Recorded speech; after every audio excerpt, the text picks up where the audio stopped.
Muito bem, 19 horas e 37 minutos. Vou mudar o diapasão aqui agora, eu vou para música. Mas antes de ir para música, vou perguntar uma coisa aqui pro João Júnior. Você usa óculos há quanto tempo? Eu uso óculos há pouco tempo, acho que faz uns 6, 7 meses. 6, 7 meses. Uhum. Você já comprou um óculos e ele deu problema de foco, tava meio esquisito? Esse é o primeiro, então é a primeira experiência, né? Porque às vezes a pessoa compra um óculos novo, ou tem um óculos usado, tem alguma coisa que incomoda naquele óculos, ela não sabe muito bem o que é. Uhum. Às vezes só um ajustezinho na armação, cara. Sim. Fica... Entendi. Entendeu? Às vezes pode ser que a minha armação esteja errada aqui. Tem gente que dorme no sofá em cima do óculos, entendeu? O óculos entorta, né? Entendi. Dá um pulinho na Ótica Star. Procura o Igor, entendeu? Aí sim, né? Troca uma ideia, toma um chimarrão. Às vezes é só uma questão de um ajustezinho. Sacou? Ótica Star, quem conhece, sabe e volta. Fica ali no Oswaldo Aranha 160, no comecinho da Oswaldo Aranha, em Canela. Lá, Júnior Gessler. Ô, Júnior, você é primo da Fernanda Gessler, por acaso? Sabe quem é? Olha, eu tenho primos, acho que espalhados no mundo inteiro. A família Gessler é muito grande. É muito grande. Então, não me lembro de nome, mas deve ser parente em algum grau. A Fernanda, eu nem sabia que ela era cantora, sabia que ela era atriz, né? Uhum. Há pouco tempo ali na Feira Cultural e Orgânica de Canela, ela estava se apresentando com um trio de samba ali, cantando uns sambas e tal. Fernanda Gessler, deve ser, né? Gramado não é tão grande assim, é pequeno, né? É pequeno. Bom, deve ser da família. Uhum. Deve ser mesmo. O Júnior, ele fazia parte de uma banda chamada A Máquina e o Homem, ou o Homem e a Máquina. A Máquina e o Homem. Que depois se virou o Will in the Lights. Will in the Lights. Você tava no Will in the Lights? Não. Foi na minha saída que daí virou pra Will in the Lights. Eu só não tô conseguindo ouvir muito meu retorno aqui na direita. Pro lado esquerdo? Eu acho que talvez seja um problema de canal. Vou fazer o seguinte, pega aquele fone de ouvido, sem precisar sair, só troca de fone de ouvido. Aposto que vai dar certo. Então tá bom. Eu canto enquanto você faz a transição. Olha lá. Deu certo? Agora eu acho que sim. Agora sim. Então, A Máquina e o Homem, Will in the Lights. Will in the Lights cantava em inglês, não é? Sim, acho que eles tinham alguma música em português que chegaram a lançar, os guris. O que aconteceu ali foi a gente chegou em momentos diferentes, musicais mesmo.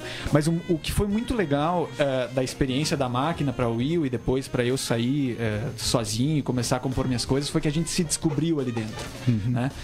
Eu sou músico desde 18 anos, comecei a estudar com 8 anos e nunca tinha tido uma banda, uma experiência de banda mesmo. E a primeira vez que isso aconteceu, a gente foi parar na final do Festival de Música de Gramado de 2015, né?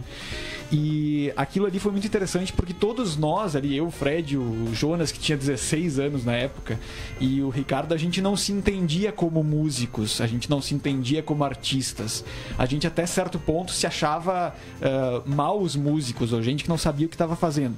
E quando a gente começou a ver, que a gente começou a regimentar pessoas ao redor da gente, de entenderem essas músicas, entender essas capacidades, a gente começou a evoluir de uma forma que colocou a gente num momento de ter discordância musical que, poxa, era uma coisa que pra quem achava que não sabia o que era a sua função na música, talvez não fosse uma coisa tão óbvia, né? E foi muito interessante porque acho que foi um período, pra mim foi um período muito rico, de muita transformação. Eu aprendi muito com aquele período ali e inclusive aprendi como me preparar para o que eu faria depois, né? Então, eu digo sempre que a Máquina nunca vai morrer, porque ela continua na internet, graças a Deus temos internet para, né, deixar isso sempre ativo. E da Máquina surgiram vertentes musicais muito interessantes, sabe? Eu me descobri um pouco mais no estilo mais folk, os guris foram para mais essa experimentação, que o Jonas é genial nessa parte, assim, eu admiro muito ele como músico. Pela virtuosidade mesmo dele, sabe? Ele tem muito pouca idade para tocar o que ele toca, sabe? Mas eu falei outro dia aqui pro pessoal da Yellow Boulevard, se vocês não fizerem sucesso até 22, 23 anos, esquece, vai procurar outra coisa para fazer na vida, porque George Harrison tinha 24 quando os Beatles acabaram. Exato. O negócio é quando os hormônios estão ali pululando, isso aí. É ali que as coisas acontecem. Mas olha só, foi até bom falar no Yellow Boulevard, já tiveram outras bandas aqui conversando comigo, eu sempre tento puxar os caras para a língua portuguesa, para não gravar em inglês, mas eu também não sou o dono da verdade. Claro.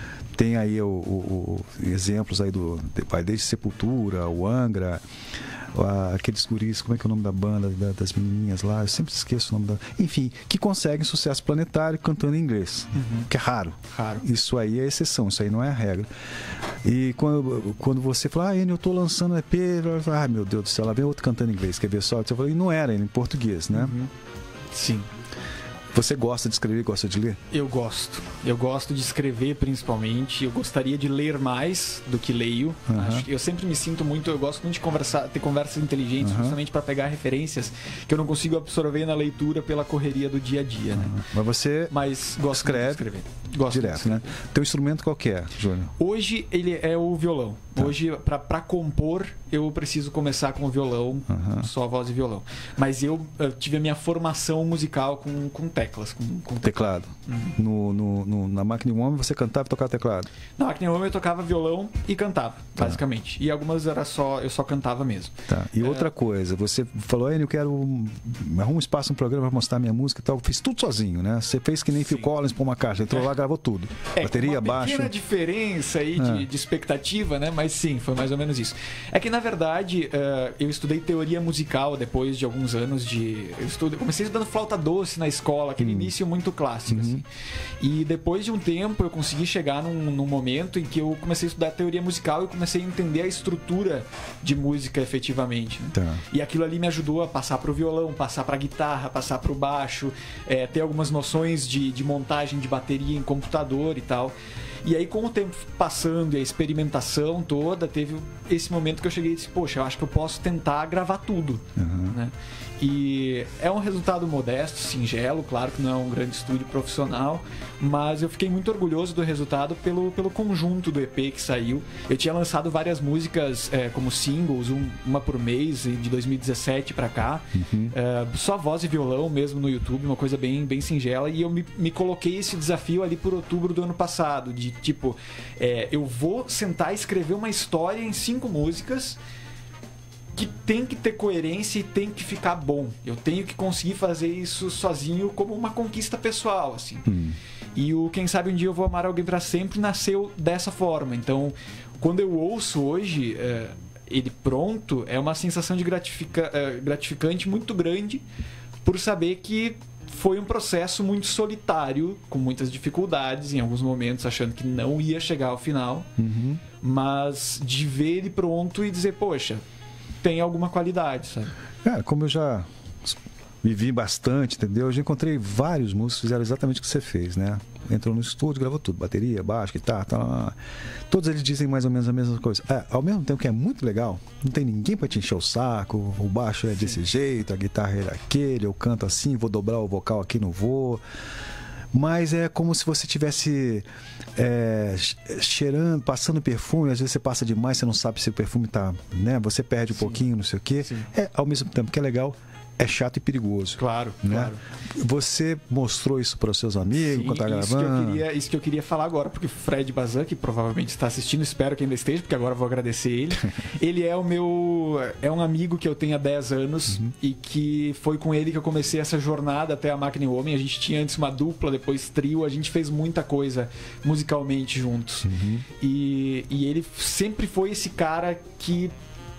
Ele não tem medo, ele é aquele amigo que fala a verdade. Fala, é por isso sabe? que tá. É o teu produtor grilo falante, é isso? Exatamente. Então, durante todo o processo, principalmente na composição, eu mandei muita coisa pra ele e ele foi me falando o que ele achava melhor, o que ele achava pior, o que achava que poderia melhorar, e tudo isso foi se incrementando, assim. Então, ele é um cara muito crítico, mas ao mesmo tempo que me incentiva muito, porque acho que, como muitos outros artistas, eu tendo muito a depreciar aquilo ali que eu tô fazendo, achar que não é aquela coisa, e ele é esse meu termômetro, assim, na hora de mostrar as músicas, de ver se o que ele acha positivo, o que ele acha negativo, e a partir dali eu tenho uma nova interpretação sobre o que eu tenho que fazer a seguir. Né?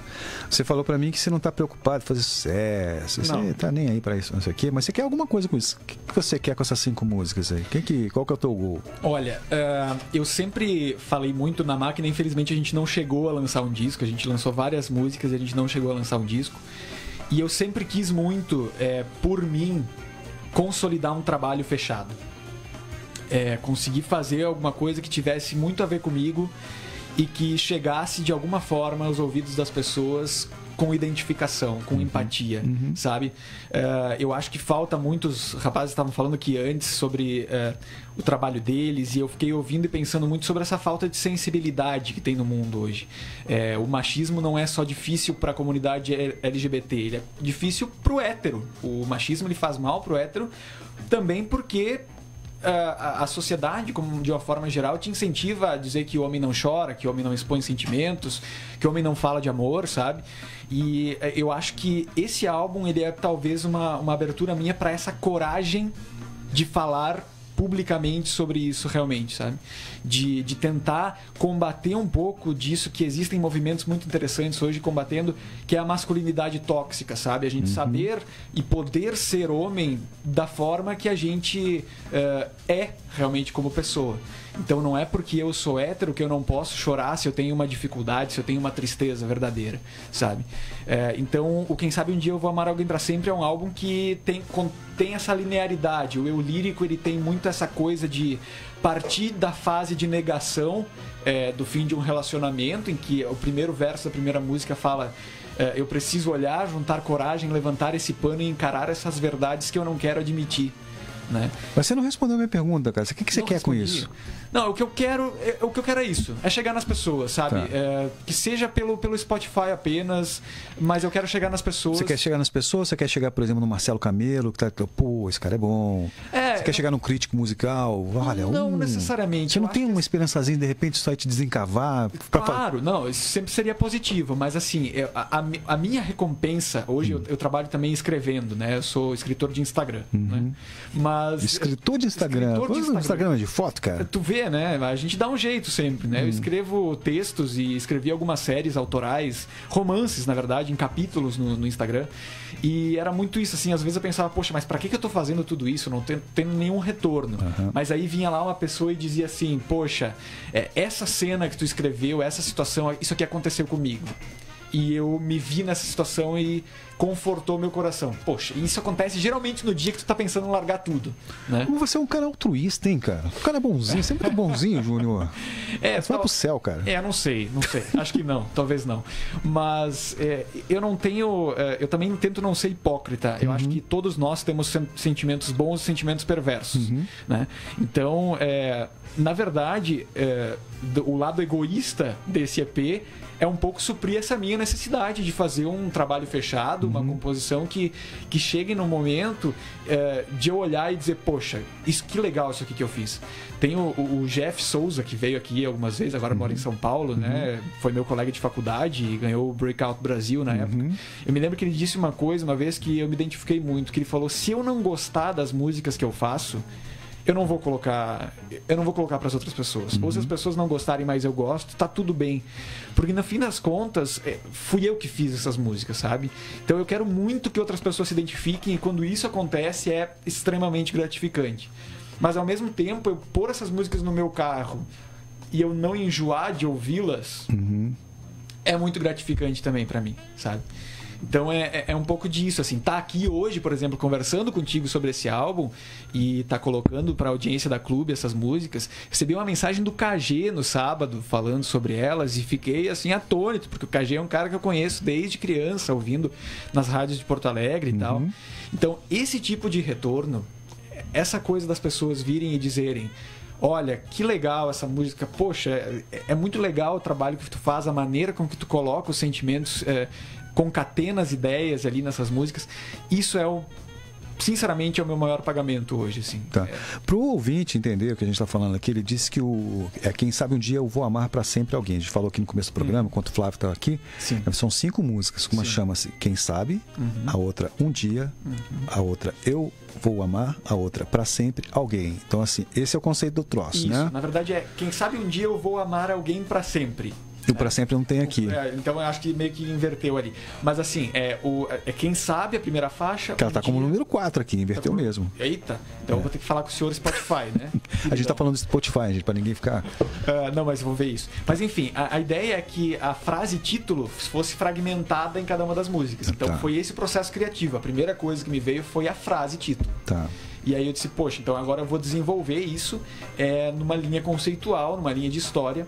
Tanto que as 5 músicas, elas têm ligações entre si. Tá. Tem versos de uma dentro da outra, justamente para marcar essa passagem de fase, né? Tanto que a primeira canção ela é super densa, né? Para dentro realmente, esse momento de reconhecimento de uma dor. E a última música ela é um crescimento maduro. Ela é um olhar maduro sobre o amor, né? Não é mais... eu tento muito imprimir isso no que eu escrevo e no que eu componho, de não transformar isso num amor romântico idealizado, numa coisa que não seja comum ao dia a dia das pessoas. Porque eu acho que no fim das contas é isso que é o real, né? A gente tem poetas grandiosos da segunda geração romântica, tipo Álvares de Azevedo, que escrevia coisas lindas, né? Sobre quando em meu peito rebentar-se a fibra do amor vivente, não derramem por mim nenhuma lágrima em pálpebra demente. Isso é lindo, mas ao mesmo tempo o cara tava na pior, ele morreu com 20 e poucos anos. E eu acho que a gente tem que quebrar um pouco essa coisa de que o poeta precisa sofrer e viver uma vida miserável. Os músicos de blues vão te dar um tiro aí, cara. É, isso aí. Não, porque a regra da música pop é essa, né? Quanto mais o coração estiver quebrado, melhor a música sai, né? Sim. Não, mas assim, eu acho que o coração... Não tô falando que tá certo, claro, claro. Eu tô colocando uma visão muito minha. Eu tenho uma dificuldade muito grande de julgar qualquer outro tipo de trabalho, porque eu acho que são coisas muito pessoais, sabe? Mas do meu ponto de vista é um pouco isso, é colocar isso num contexto de dia a dia. Quando tu leva um pé na bunda na vida, no outro dia tem que trabalhar, sabe? Não dá pra ficar ali, não dá. Sabe? Tem isso. Então, eu recentemente, no meio desse álbum também, passei por várias mudanças pessoais, troquei de emprego, fui morar com a minha namorada. E isso tudo impactou também nessa criação, porque eu comecei a viver coisas novas e eu comecei a ver beleza no dia a dia, ver beleza nas atitudes simples. Cara, você podia tocar no Los Hermanos. Esse é o assunto que eu ia tocar com você aqui agora, só que não vai dar tempo, a entrevista está acabando. Ah, tá bom. Aliás, assim, Los Hermanos, né? Eu não sou um fã da banda dos Los Hermanos. Também não. Eu sou um admirador da carreira maravilhosa que esses caras construíram, principalmente no momento em que a música popular brasileira está fadada ao lixo, ao lixão, a pouca baixa qualidade. Eu posso não gostar, mas eu acho que o Los Hermanos... Tem uma contribuição. Incrível. Eu tô falando isso porque eu achei que tu porque lembra, né? Sim, isso inclusive, se eu tiver mais um minuto só para falar um negócio, eu nunca gostei muito de Los Hermanos, sempre tive um sério problema, mas os guris na época da máquina gostavam muito, sabe? Então a gente colocava algumas músicas no repertório e era aquela coisa assim, eu vou ter que cantar outra música de Los Hermanos. E é engraçado como às vezes a influência dos outros nos traz coisas de longo prazo. Porque a faixa Alguém, por exemplo, tem um pouco de coisa de Los Hermanos, assim, de algo que eu vi de bom ali dentro, mesmo não gostando muito do estilo deles, ou enfim. E eu acho que isso é muito positivo, da gente ouvir tudo e se abrir para isso. Agora eu tenho que fazer a última pergunta, que era exatamente essa que eu ia fazer, e em seguida eu vou tocar uma música. Tá bom. A pergunta é a seguinte: das 5 músicas, qual é a música que eu, com meu ouvido de rádio, escolhi para tocar aqui? Que é um ouvido radiofônico. Sim, tá? Claro. Qual você acha que... Você vai até dar risada. Eu acho que tu escolheu Eu Vou Amar. Não? Errei? Justamente essa que você acabou de falar, Alguém? que lembra os Los Hermanos. Entendi. Tamo de bem ainda? Tamo de bem, tá tudo certo. Essa aí é minha, né? Pois é. Eu conversei aqui com o Júnior Gessler, que lançou um EP, tá no Spotify, procura lá, Júnior Gessler, Gheles. Escute as 5 músicas, não paga nada de graça, não paga nada. E eu vou tocar aqui uma, né, posso divulgar meu Instagram aqui rapidão? Por favor. Quem quiser me seguir é no @JuniorGessler, lá tem meus textos, tem minhas músicas e pode conversar direto comigo pelo direct lá pra saber. Se não achar o link no Spotify, me chama lá que eu mando o link de presente. Ele facilita a tua vida. Isso aí. Já que tu falou que eu sou bondoso, né? O cara é bom, altruísta, bom coração, né? Bom filho, né? Bom namorado, né? Estamos fazendo o nosso melhor. Tá tentando aí, né? Então tá, vamos ouvir Alguém do Júnior Gessler. Eu achei que minha alegria era falsa, que o meu amor era balsa flutuante.